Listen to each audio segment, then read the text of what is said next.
to the BHAW Army Wrestling Radio Show. Jordan Tom with Brian Roan. We got a great guest on tonight. He's a two-time NCAA qualifier, Mr. Intensity Award winner, 2017 team captain, and Arvid Award winner. Jeez, I butchered that. Arvid Award winner? Yeah. Just the What's beginning. up, Logan Everett? What's up, guys? Hey, let's give Jordan a little slack. He hasn't been on the show in probably like a month now. His hair, he can barely hear. His hair is down past. Yeah, I'm sure the move wasn't stressful or anything, and relocating the family was probably really easy. So two small children, one of which has medical sure issues. it's not difficult. It's cool, man. Don't worry about it. I'm just giving Jordan a hard time. Yo, how about Doge, baby? Almost to a penny. Is it? It's almost to a dime, excuse me. Almost to a dime. It's at 95 right now. Dude. Yeah. I mean, that was like 2 months ago when you were like. Shouldn't have told you that. I'm surprised it's still rolling. I haven't seen a lot of steam online.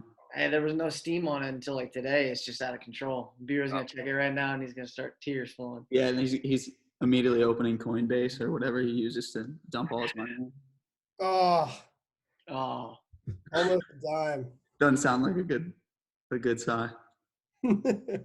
where you at, Logan? I live in Williamsburg, Virginia right now.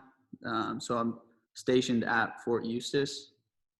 A lot of you probably don't know where that is, but in between Richmond and Virginia Beach. Nice. It's a good little spot. So I'd say most of our listeners know where Fort Eustis is. I would think so. Most, that was a posting option when I was at West Point. it wasn't when I was. It was only. It's really branch specific stuff. Like it's really transportation heavy and a couple other things. But Hey, you need the AG Corps wherever you go. yeah, true. That's right. But I've right now I'm technically working with the USACE Norfolk district, but I'm working out of the field office on Fort Eustis. So Interesting stuff. yeah, Engineer stuff. yeah. Stuff I don't understand. Yeah. I'll have to pick your brain after this. I have some USACE specific questions. Okay. Yeah, let me know. But it's not good radio talk, so I'll wait to talk to you after this about it. All right. So we'll get started. So starting off early. So you grew up in the I wouldn't say it, but Jordan claims that it's the best wrestling state in the Union, in Pennsylvania. So tell us a little bit how you got started wrestling. Was it something you started from a little kid? Yeah, I didn't have much of a choice to start. My dad was the high school coach at the time, so some of like my first pictures are me in like a singlet, just as a baby, just laying on the wrestling room mat. But really, it's been a part of my life for as long as I can remember. And I think probably the majority of the people who started wrestling in Pennsylvania probably started when they were a young kid. I think that's part of what adds to the honor, I guess, of Pennsylvania wrestling. But part of it is just the depth, because everyone does wrestle for so long. For the most part, it's a part of a lot of the community. So I started from a kid, and then my dad was the high school coach when I was a young kid. And then when I got to middle school, he became the middle school coach and then coached my high school team as well. And then he stopped when I went to college so that he could travel and come watch. So since then, it's just been on the roll. So Did the high school program take a hit when he left? oh yeah, we're struggling today. We're struggling today. We had a good group of kids that we came up with. I think part of that was just we wrestled all the time. All of us wrestled together. So once that group of kids graduated, it kind of stunk a little bit. But hey, they're on the rise. I think they finished second to last in the district this year, or close to it. So we're on the rise. The only way's up from here. I actually I was digging down a rabbit hole today on one of the I think Scramble web groups on Facebook. Someone put a topic like, "Why is Pennsylvania so much better than everybody else?" I just started looking at the comments. What was the number one? Rabbit hole to be down. What was the most popular reason? Just the culture of the depth. Like even if you talk to all these little kids, like, hey, or when they grow up, did you like oh, did you wrestle? And they're like, yeah, everybody wrestled a few years because that's like what you did when you were a little kid. Yeah. So I really think that you it's the like it. depth that Just- separates. I think if you took the best kids from, you know, a lot of the elite wrestling states, they're probably pretty comparable. But I think the depth in Pennsylvania is really what separates it. Yeah, Teague Moore had a good comment, and I actually screenshotted it because I was like, "Ooh, this is good information to know." He listed all the D1, D2, and D3 schools. It was like, look at all these colleges and college programs you have. Then think about, okay, during the college years or in the off times, those guys are going to work out in high schools, and then they get out of college, they're either going to be teachers or do something. They're going to help and give back. Then they're going to start families, and then they start coaching. So it just feeds itself, and Yeah, everybody can catch up. yeah, it's true. I thought it was going to be like an inspirational quote that you had on the gym wall. No, B-Roll just steals other people's thoughts and then he'll tweet them out like 3 years from now. Quotes them. Yeah, Man, Coach Ward's not even on here, and I'm still getting it from every angle. under fire. So family affair, as it is with many. Talk us through going through high school.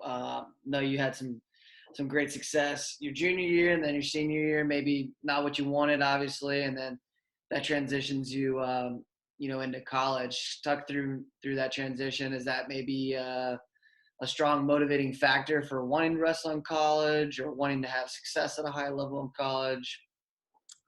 I knew I wanted to wrestle in college. I took some smaller visits to some D3 schools like Lycoming and stuff.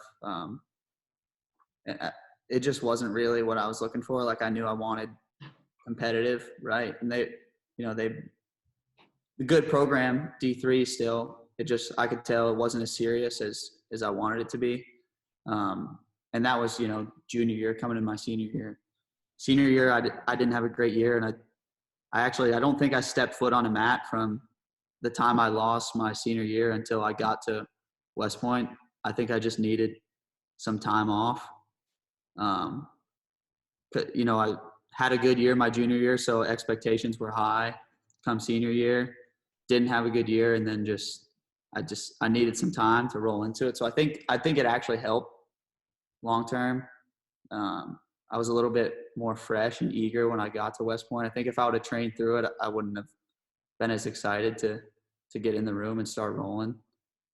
So I think it kind of sucked for me. Like obviously I wanted more out of it, but at the same time, it kind of made for a better product in the end. So when you say you didn't wrestle well your senior year, I was looking on like PA Wrestle Stat stuff, trying to look up all your results and stuff. It said you only had 4 losses your senior year. So was that a wrong, or was that maybe you just had a bad state tournament and not a bad senior year? Yeah, I don't think I lost until the district finals, and then lost in the regional tournament again. I think in the semifinals, and then I lost in the state tournament. I think I lost to Shoop my first match who ended up being an All-American at Lock Haven. And he was a kid that I had like beat the year before, but like considerate amount of points. So I think I don't know. I felt like I didn't have it. Not like I had a bad year in terms of my expectations. I would have considered it bad probably, just by the end result, but numbers wise, it wasn't bad, I guess, just not what I expected probably. Yeah. So walk us through kind of like the timeline. So when you were getting recruited, did you commit to West Point like before your senior year, or like, maybe, getting fit? I'm sure placing the state tournament your junior year, a lot of programs are coming out of the woodwork, starting to talk to you. What was the timeline like as far as your process to West Point? I was a little late, really. I think that I don't think I even talked to them until September or October maybe, and ended up coming out for a visit pretty quick. I wasn't somebody who thought that I was going to be at West Point. I think I kind of, laughed it off the first few times that people suggested it to me, just because I never saw myself in the Army or in the military at all. So I'm sure there's recruits or whatever that can semi-relate to that. People who don't necessarily take it that serious. I didn't think that it was for me, and then it was actually one of my teachers at school who kind of convinced me to at least give it a chance to go look at it. So I did. And What did he say that convinced you? Was it a motivational quote or something? no, I really don't know what it was. I think it was just, I was a pretty disciplined kid in high school. I was always up early, like before school, either running to school or working out when I got to school in the morning before class would start. So it was like, I think he kind of convinced me that like, hey, this is the kind of stuff that goes on at these places. And, I think he'd be a good fit. So I don't know, somehow I got I got in contact with Coach Heskett at the time.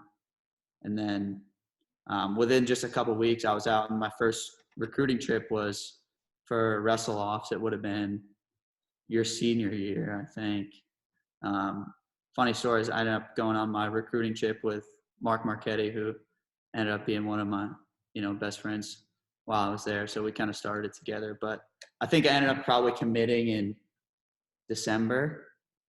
And I wanted to commit early personally. I just didn't want to have that weight coming onto my chest. Like at the end of the year, like I got to have a good tournament to get in somewhere. I felt like I thought I would compete better once I made my decision and was, just free to let it fly. I know some other people waited. I didn't want to do that. And it wasn't an easy decision for me, I think. I think actually after I committed, come like February, I remember going to have dinner with my mom and telling her like, I don't think I can do this. Like, I don't think I can go there. And it was a pretty serious conversation because it is a big commitment from, as you guys are well aware, it's not just the 4 years, right? It's more than that. So I was pretty nervous, obviously, if it's a big commitment. And she kind of told me that if you don't give it a chance, you'll always regret not at least giving it a shot. So that stuck with me, and it was off to the races from there. But Did they recruit you for 133 or 141? 33 for sure.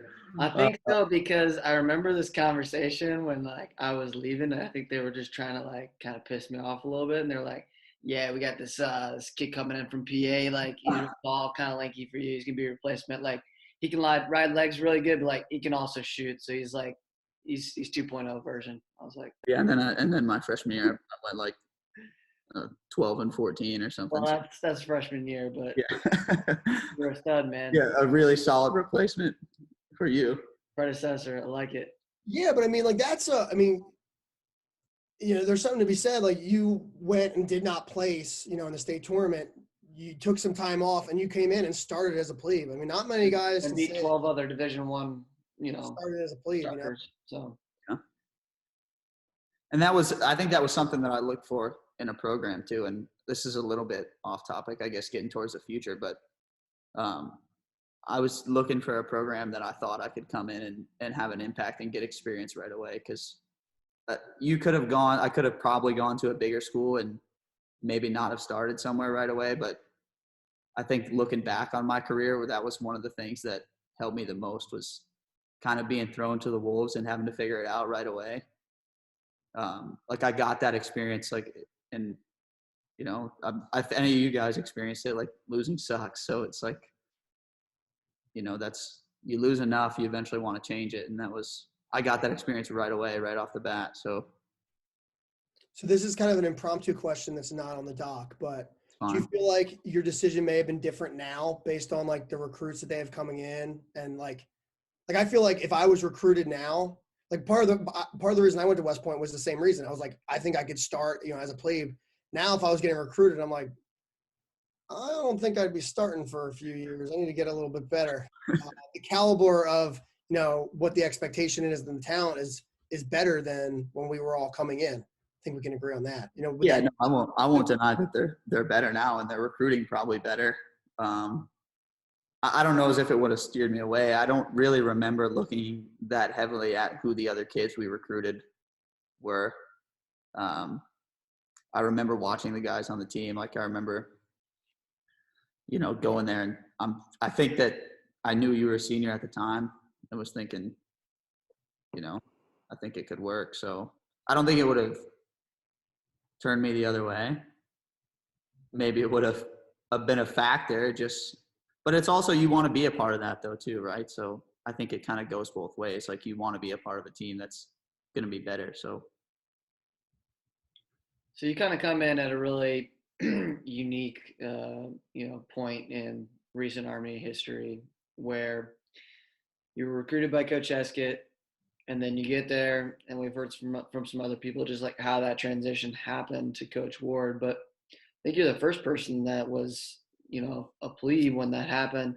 What was that like with the expectation coming in and getting the pitch and everything from Coach Heskett, and then you get there and it's not maybe necessarily from a coaching standpoint what you thought it was, and also probably a lot of just how things are run changes with a head coaching change. yeah, it was definitely a new experience. And you make a decision most times to go to a school based off, one, the school, and then two, the coaching staff on the team. I had a tough freshman year, I think. Coach Heskett didn't make it easy for me. And I think that was all part of the plan, because I had a lot of growing up to do in terms of the way that I competed and the way that I practiced. And, he held me to that high standard. But at the time, I didn't like him for it. He made it tough on me. I can remember specific instances where it would be, me and Brad Pataki at the time. And he was much better than I was when I was a freshman. And we would go live goes in the middle of the team doing sprints, just him and I, until I got 5 takedowns or whatever it was. And that was, like for me, that just put me in front of everybody, and I wasn't as good as I wanted to be. So that kind of hurt a little bit. And then, looking back, it was definitely the best thing for me. I may have not known it at the time. But I was one of the ones who was lucky enough to get a call from Heskett that, where he told me that he was leaving. And then I got a call from Coach Ward too, before he was coming in. And, I was really optimistic about it. I was kind of surprised, right? Just given some of the resumes of the other guys that they chose him over. But I mean, we ended up in a great position now, and super thankful that it was him, right? And we could tell right away that it was going to be different. I don't think when he first came and we first started practice, I don't think we touched another guy for 2 or 3 weeks. Well, I think we just conditioning or what? Like stance in motion. We started from the very bottom, but we needed it too, because I think probably when you guys were there, a little bit of the culture was, how do we be tougher than everybody else and beat them off toughness and heart. And I think that Coach Ward came in and was like, hey, these guys aren't really that bad, to the point where that's the only way we can beat people. And I felt like we really started making a lot of jumps once we put a lot more emphasis on technique. Our preseasons became less of the ski slope and all the terrible Paul Young workouts, and more of, technique and working on becoming better wrestlers. And the transition was difficult. And there was, just as you would expect being at the academy, like people that haven't been there, don't necessarily understand the way things work outside of the room. So, thankful that we had good leadership on the team that could help, at least close those communication gaps, but they were still there. So it was a learning process for the first year or two. But I mean, look at them now. They're doing great now. So rocking and rolling. I think they've got it figured out. Yeah. So your yuck year was when we finally broke the streak against Navy. If I remember correctly, you clinched the win that match. Talk to us a little bit about that. We've talked about it in some previous episodes on the show, but do you still, is that obviously it's a fond memory, but do you think about it, these days, or walk us through that a little bit? Yeah, I think you always think about it. I actually got into it with this guy that I'm working. I go work at this club now. I don't work there, but I help volunteer there sometimes. And he was a Navy guy. So I got into it with him the other day, and we got to talking about it. But funny story, when Coach Ward tells a story about his back being hurt that match, I had no idea, and it still didn't until I listened to that. But after that match, I remember running off and like jumping into his arms, and he caught me. And I remember thinking, wow, that must have been way more painful for him than I realized it was at the time. But he was probably juiced up and doesn't remember. Or maybe he does, because it seems pretty vivid that he still remembers how bad his back hurt that day. But I think we all expected to win. There was a big shift in the culture from, before. Jordan, when you were there, I'm sure you remember the clock that used to have the countdown to the Army-Navy match. That was one thing that I remember thinking, I was like, we got to get rid of that damn thing. Because all I was thinking about was like, it put that so much importance on that match that I think by the time you got to it, there was so much nerves. I wrestled terrible in it every year, and I don't know if you guys did or not, but it was probably my worst match of the year every year. Yeah, we had some hype build up around it, unnecessary hype. I like the outlook now, which is probably more in alignment with what I thought even at the time, which is, we're trying to be All-Americans, national champs, and we shouldn't be putting that much focus on these scrubs. Yeah, I think the clock now says NCAA championships, which is one thing that I like that we did. We didn't focus on it too much, though. The goal was bigger than that. And once we started training that way, it felt like the writing was on the wall that year. Like we knew we were going to win. So I'd sealed it that year, but I mean, we would have won anyways, because the 149, Javi Rodriguez won anyways. But that's right. I remember that. Yeah, that would talk about such a great atmosphere, though. I think that was probably the most exciting. I remember Ryan Tompkins and Ronzon being there. There's some really good photos of them, dude hugging it out during the match. And they were both there as GAs, so I'm sure neither of them were very excited at all, and probably very calm. I think that was at what they had. That was 5 years for them at least that they had lost to him. So speaking of 5 years, if you think Bureau's got this written in here, if you think you got a 5th year, what do you think that looks like? I don't know. So my situation was, I don't want to say unique because there's probably other people that said the same thing. But when I was getting recruited, they talked to me about going to the prep school. And for me, going to the prep school was a deal breaker, strictly because I remember going there and thinking, wow, this place is going to suck for 4 years, and thinking like, there's no way I'm doing 5. So at the time, probably wasn't, not that it was a bad decision. A 5th year of being on the team, I think I would have done pretty well, but I did get better every year, which was something that I was pretty proud of. But did you know at the time that like the prep school, like you got more privileges, like you weren't treated? I had no idea about anything at the prep school, and it was an extra year, and that was all I needed to know, and that was enough for me to decide that I wasn't going to do it. Because for me, so like my best friend at the time was a year older than me, and he was at the prep school, and this is when it was down in Jersey. And as Jordan likes to say, I'm like a Jersey guy, but I would see him like off every weekend. He would come home because I only lived like an hour away from there. And I was like, wow. When I was like talking to the coaches, I was like, I want to go to the prep school. And they were like, really? And I look back, it was like one of the best years of my life being there. What a spin on it, man. He's what a spin. Yeah. Trying to act like, oh yeah, I could have went direct if I wanted, but they didn't ask me to go. They didn't ask me to go.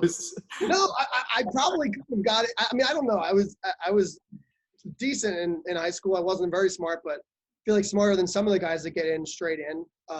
I think they would have preferred for me to go there. I was worried about struggling at West Point. I was like, okay, I want this prep school to like get me geared up and ready to go from like academics perspective. I had thought that my high school prepared me well. At least that's what I was told it was going to.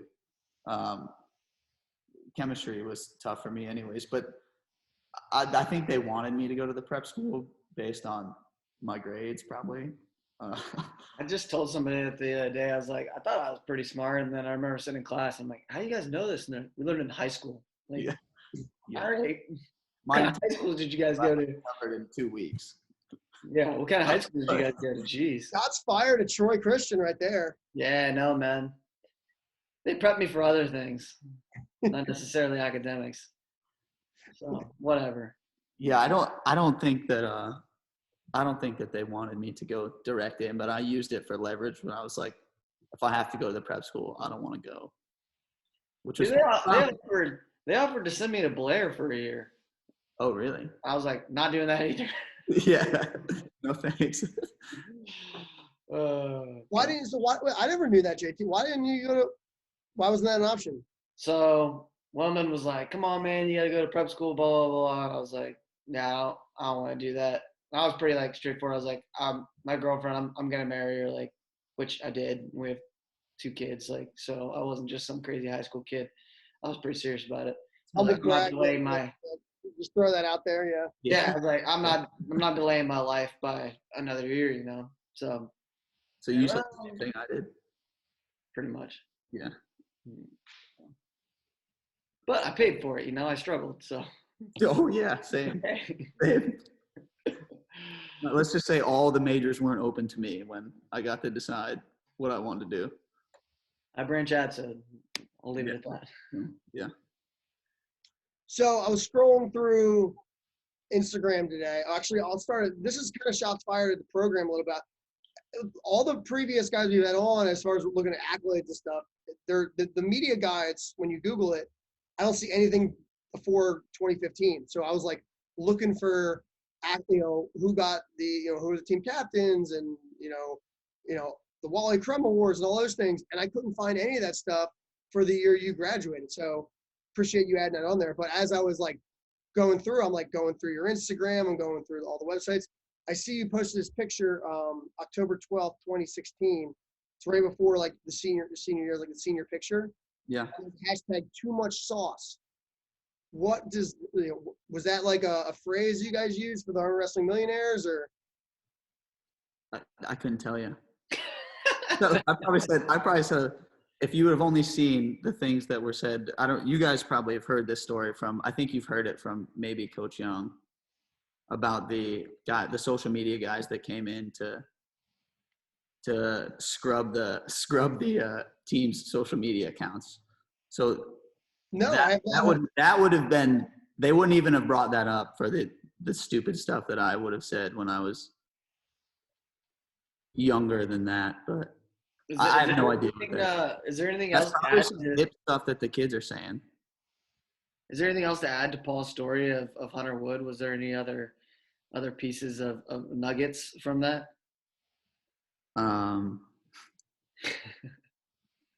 No. We'll leave it at that.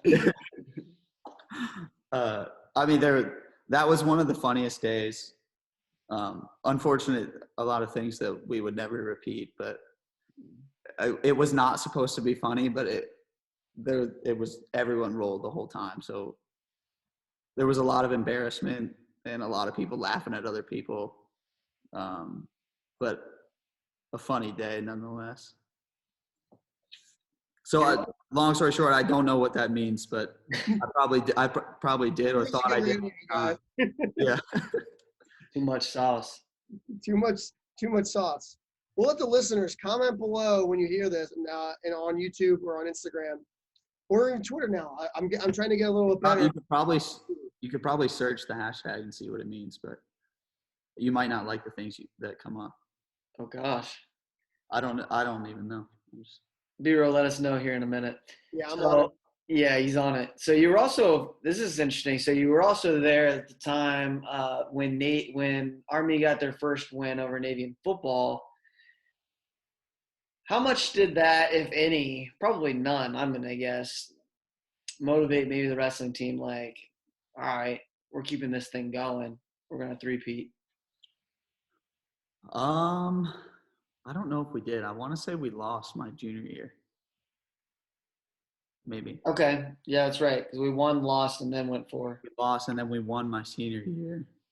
But if you're asking if the football team's win was because of us, then yes. That's right. Yeah, that's where I was going when I was. I think that we paved the way.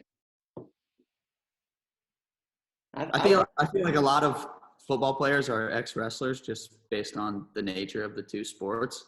So they might not admit it, but Especially if they they're are. college football players, they probably have wrestling in their background. Yeah, I would say for the most part, or at least are familiar enough with it to understand what's going on. So we'll take responsibility for that. Love it. What you got, B-Row? You got some sauce plus results? We got a lot of everything. We've got some like sexual innuendo stuff that we won't really get too much into. So good, Logan. We've got some actual sauces. Okay. So got a picture of a dog. A lot of car stuff. Yeah, I think we can probably just bury that one. I think we can leave that one. Thanks for telling me what post that was, so I can go back and delete that. No, you don't. Oh, you don't want to. You're looking pretty shredded in there. That's like the team picture. You just go in there. Don't delete. Yeah, there's some filter that you can use to make yourself look a little bit stronger. Just adjust the settings in those photos just a little bit. If you can see that. Oh, that was the calendar photo that year. They're the schedule photo. That's nice. That's spicy. 11 comments on it. Let's see if anybody commented. It was probably too much hot sauce because it was so dang spicy. So after graduation, you talked a little bit. You're at Eustis now. You branch engineers. You know, you're one of the selected few engineer guys that goes to Ranger School. You know, what was that? Just a goal of yours? What was kind of the backstory on that? So I don't know if you guys are really familiar with my Army career. I think I have a unique perspective, probably different than anybody that's been on here so far. I wanted to branch engineer. I don't think out of the 3 years that I was there before, anybody on the team branched engineers.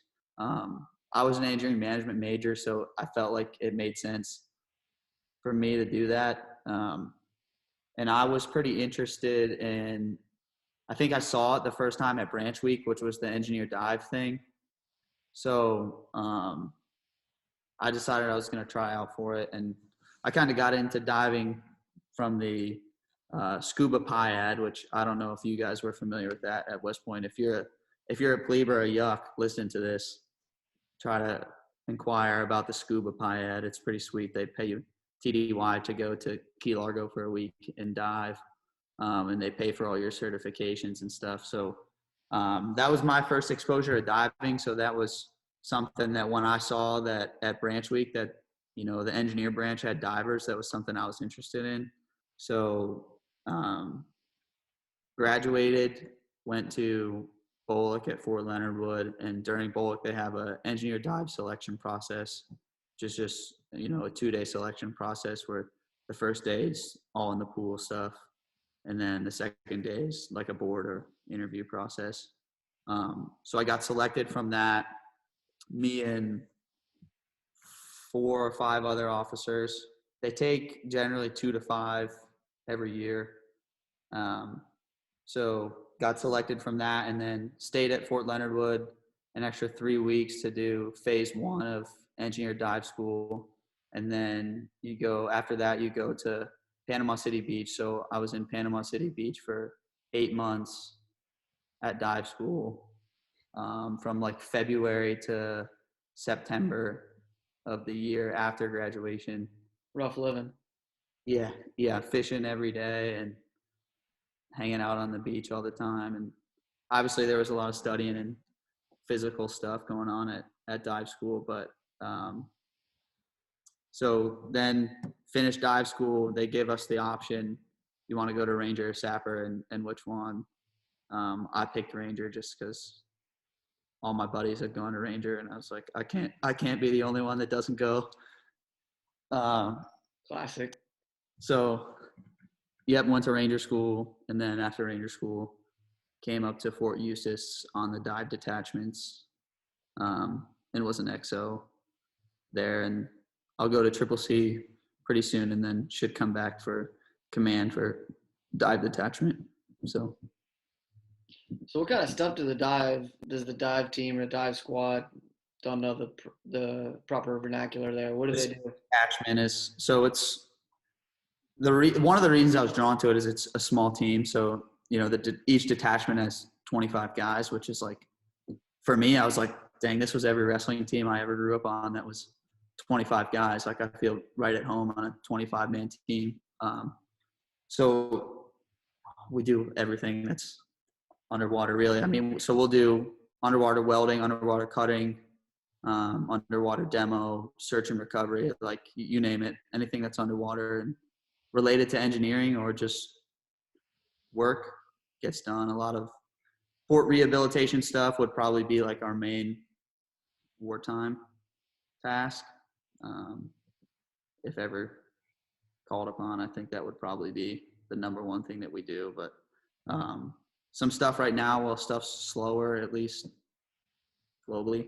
We do a lot of security stuff. So we'll go travel with some of the Army vessels and dive piers before they get into it to make sure they're all clear of obstacles or any of that type of stuff. But definitely a unique field.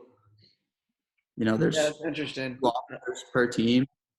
So an XO and a commander, and then, you've got your first sergeant and platoon sergeant that are both master divers. And then you've got a handful of E6s that are all dive supervisors, and they can go take, a 6-man team and go wherever in the world to go dive.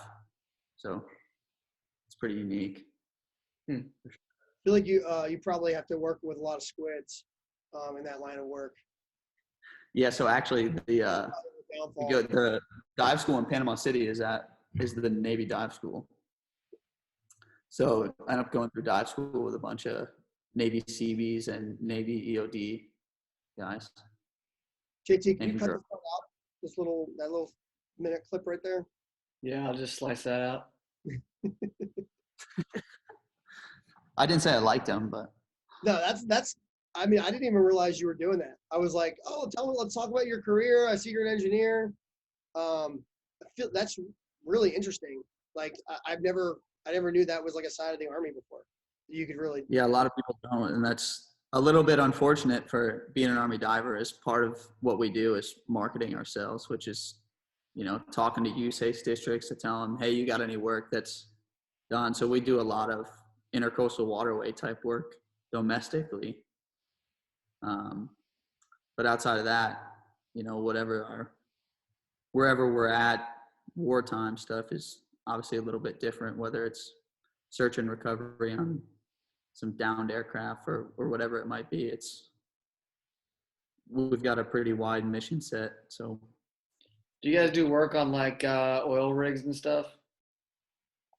not primarily. I mean, we will. It just depends on the mission. We've done stuff in areas with oil rigs. Yeah. Some different type of work though. We've worked a few missions with DPAA, which I don't know if you're familiar with them. No. It's Defense POW and MIA Accountability Agency, which is, their goal or mission is to find human remains based on, previous wars and stuff. So we've done some missions with them looking for old downed aircraft with pilot remains and that type of stuff. So definitely a unique perspective. And if anyone's interested at all, I know for some people it's probably not enough to make them fully want to commit to branch engineers, but for me it was something I wanted something different. I wanted to have a unique experience. I didn't want to have the same experiences as anybody else, or not that there's anything wrong with what a lot of my classmates are doing, because it's all awesome stuff. I just wanted to do something different and something that I hadn't seen anybody do. So yeah, that's super cool, man. Was there any risk like branching engineers and not getting that post and that assignment, or how did you don't you have to branch before you post? Yeah, so you have to branch it, and then you got to hope that you get selected in the tryout or the selection process, I guess. It's just like branching ordnance and hoping you get selected for EOD. Yeah. Yeah, I mean, if not, you're just traditional engineer route. Interesting. Yeah. So before we wrap this up, who do you want to hear on the show? Let's hear. We need to get some like older folks, some younger folks. Who do you want to hear?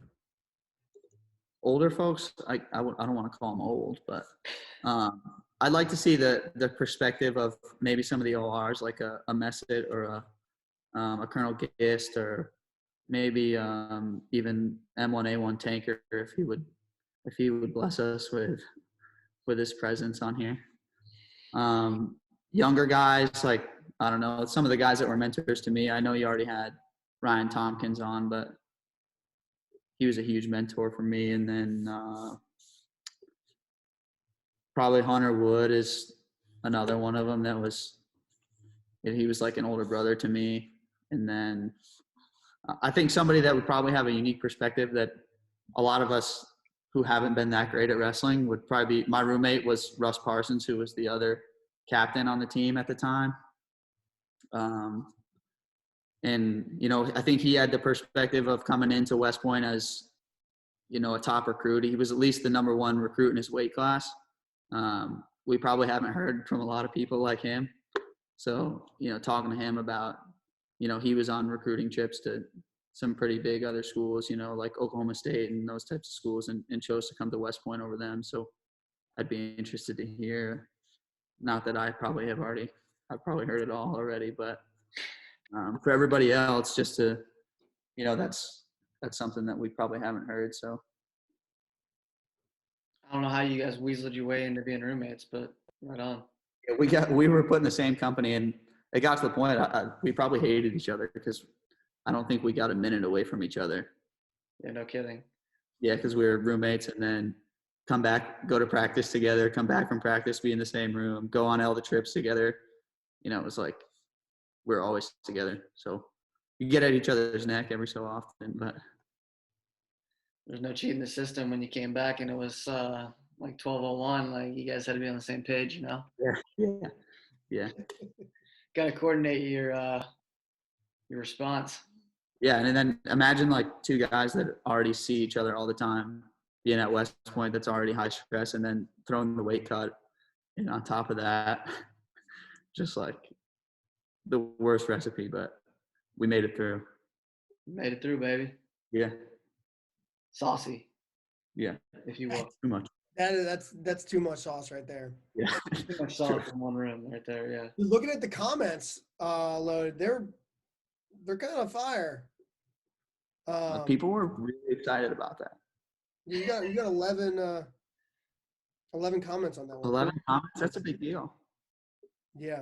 Repost it. They weren't loading, so I was like, wait, what's going on? Like the comments says there's none here, but no, there's definitely some. There's at least. Samson had a couple there. He said, "Whoa, those are some big loads." Eyeball emojis, 2 of them. Yeah. Them Army boys are tough. It's true. Classic. Well, Bud, you got anything else for us?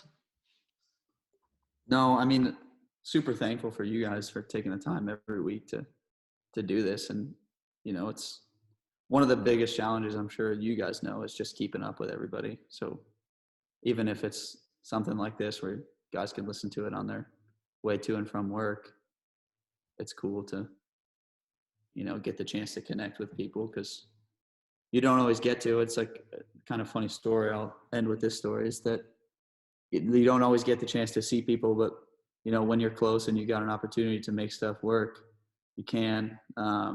Like when I was deployed, I guess almost 2 years ago now, but I'll leave this person nameless for the sake of the story, but you may know who it is. But it was an individual who was competing in a exercise competition in a foreign country that did not take part in the competition.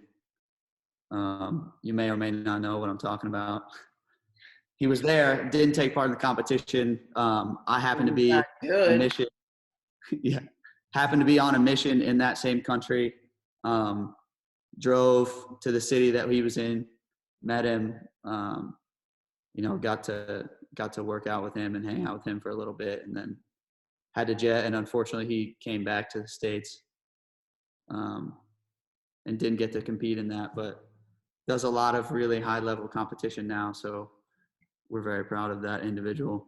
But it's just got a kind of a funny story that, we can always pick up where we left off always. And this helps to be able to do that and helps connect people with, if there's anybody out there that is interested in being an engineer or an engineer diver specifically, feel free to reach out. And I think like this platform is super helpful to guys on the team. I hope they listen to it a little bit to hear perspective about the Army life, but I hope they don't listen to the criticism of their wrestling, because what do we know? We're a bunch of old dudes sitting on here drinking beer, watching them wrestle. So You're drinking beer. I'm in training mode. Jordan's drinking kombucha. How'd you do in the quarterfinals? Did you participate? I did not make it to the quarterfinals. I have some weaknesses and some mobility issues that limit my clean and jerk. So after that last event, I was doing actually pretty decent going into that last event, but no. No, that's unfortunate. But Has either way, a gym that's comparable with Rich Froning, but doesn't make it to the quarterfinals. No, my gym is not nearly. I was actually having this conversation right before this. If you look at professional athletes, their gyms are better. For non-professional athletes, my gym's up there. It's top tier. yeah, it appears to be incredibly nice. The results they're going to show next year, though. Games 2022, Masters Division. Midlands. At Midlands. Midlands 2021. You might be the only person to ever make the games and win Midlands. There's no way I'm making it to the games. All righty. Logan, thanks for coming on, man. Thanks, Best guys. of luck to you. Sounds like you're crushing it, dude. Yeah, trying. Thanks for coming on. Have a good one. Yeah. Thanks for tuning in to the BHAW Radio Show. If you like what you heard, be sure to subscribe and leave us a 5-star rating on your favorite podcast platform. If there's something you'd like to hear on a future show, reach out to us on any of our social media, Instagram, Facebook, or Twitter. Or you can reach us at email, bhaw.radio@gmail.com. We'd love to hear your thoughts, and as always, go Army, be Navy.